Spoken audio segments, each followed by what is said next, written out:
Start our afternoon session with the Auburn Tigers. We have Keldric Faulk with us, and he's ready for your questions. We'll start in the back on the left side. Dan Peck, ESPN 106.7 in Auburn. Keldric, you're the first sophomore ever selected for SEC Media Days by Auburn. What kind of honor is that, and what does it mean to be up there representing your team? It means a lot. It shows that I'm becoming the leader on my team, and I'm leading the right way on my team. Okay, we'll go here in the aisle, third row. Alexa Harley, WHNT in Huntsville. We've spoken to a lot of players from other schools about how tough it is to play at Jordan-Hare. What do you think makes it such an intense environment for road teams? I think it's the hardest place in college football to play. You got the fans on the sideline all against you. And, you know, the energy from our fans and from our players on the sideline is different from anywhere else in college ball. We'll go in the fourth row in the aisle. Aiden Tyler, OU Nightly. Oklahoma comes to town for their first ever road SEC contest. How do you think Jordan-Hare is going to welcome them to the SEC? What kind of environment are you expecting for that game? We're going to welcome them like any other team. You know, we're going to show them that it's the toughest place to play in college ball. Like, you know, it's not going to be an easy game that you can come in and just walk all over us. Nah, it's not going to be that. It's going to be something you got to fight for. Right side, second row. Derek Peterson, Saturday Down South. What does it take to go from being a true freshman to a guy that plays every single game and becomes what you've become? I mean, what kind of mental fortitude does that take, and then physically, like, what's required? Mentally, a lot is required. I mean, you going out there every Saturday just playing against some of the best players in college ball. A lot of people say the SEC is like the mini NFL. Like, you got so many NFL draft picks and NFL prospects you playing against every week. You got to play with your A game, like, and you got to practice like it's your last. So mentally, it takes a lot out of you, but and physically, probably even more. Left side, back row. Marcus Harris moving on to the NFL after an outstanding Auburn career. You got to play with him your first year, work alongside him. What did you learn, and what did you see working with Marcus? I learned how to work like a pro athlete. Marcus Harris was one of the hardest workers on our team. I also learned how to lead like a leader should. He was one of our vocal leaders. He was also a leader by example.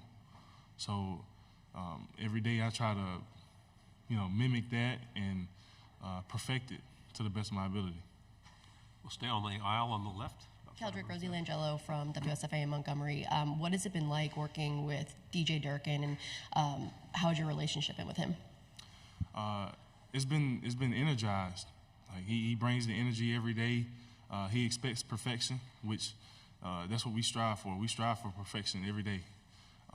He expects the best out of us, and whenever we step on that field, it's, you know, he's dialed in.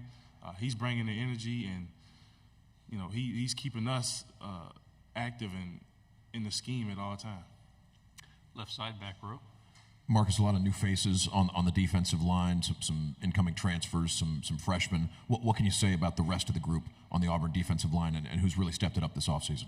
I can say Keyron Crawford and Jalen McLeod are two guys on the edge that are really stepping up. Like, you know, they're not vocal leaders per se, but they're more, you know, we're gonna show you, like, this is how it's supposed to be done type of leaders. Like, they're examples, they're example leaders. And you got Philip Bleedy from, I think he came from Indiana. He's one of those guys, another guy, like, he leads by example. He's one of the hardest workers on the team. Like, he keeps his head down every day, and he attacks every workout, every practice, every run like it's his last. Right side, second row. Cam Coleman has gotten a bunch of attention this offseason. I guess, what have you seen from him, and do you guys have to try to keep his head on his shoulders a little bit? Yeah. So Cam Coleman, man, he's been phenomenal in the spring. Like, you could tell from when he first came in, you know, 5-star or not, it really didn't matter to him. So he came in with his head down. he was ready to work as soon as he stepped on campus, and you could tell from the first practice to the end of spring how developed his game was. I mean, he was already a pretty good player, but by the end of the spring, you know, he looked really good. Left side, back row. You're one of several Hugh Freeze recruits from the immediate area, JC's from nearby, Camp Coleman, you know, a lot of guys. Is it more special playing for a school really close to where you grew up and sort of something that feels like home? Yeah, it's pretty special because you get to represent where you're from.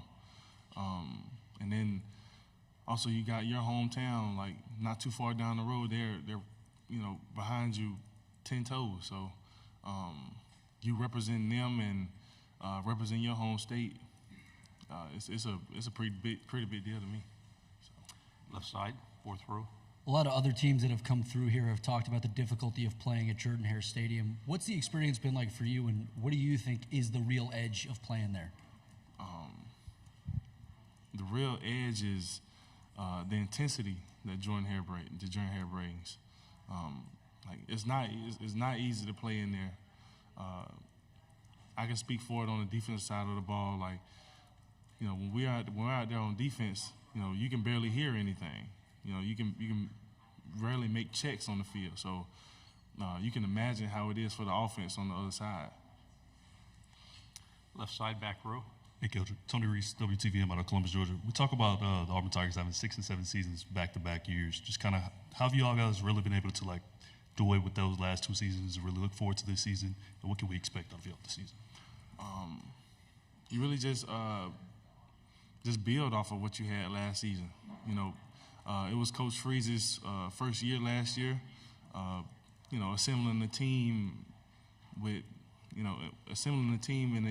the time that he had as far as like recruits, and then getting guys out the transfer portal. You know, you looking back on that, you got a lot to build off of, and with the players on the team now, like what we had last year, we're excited even more for this year. Back row again. You got on the field a lot as a true freshman. There are true freshmen this year for Auburn that want to play a lot. What's your advice, and what are the most important things they need to do if they want to contribute as true freshmen?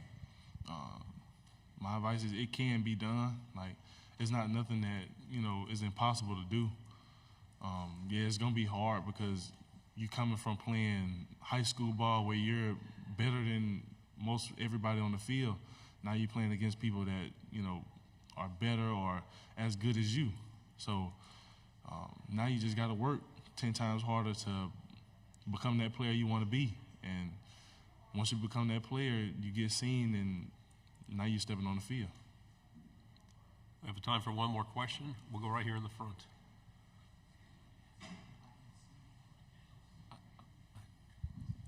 Hi, AP Stedham, AP and Kelly. As we see at syndicated radio, I want to ask about the wide receivers, the young wide receivers, and the transfer from Penn State. Right. What's your opinion of them, and what can they bring to the team?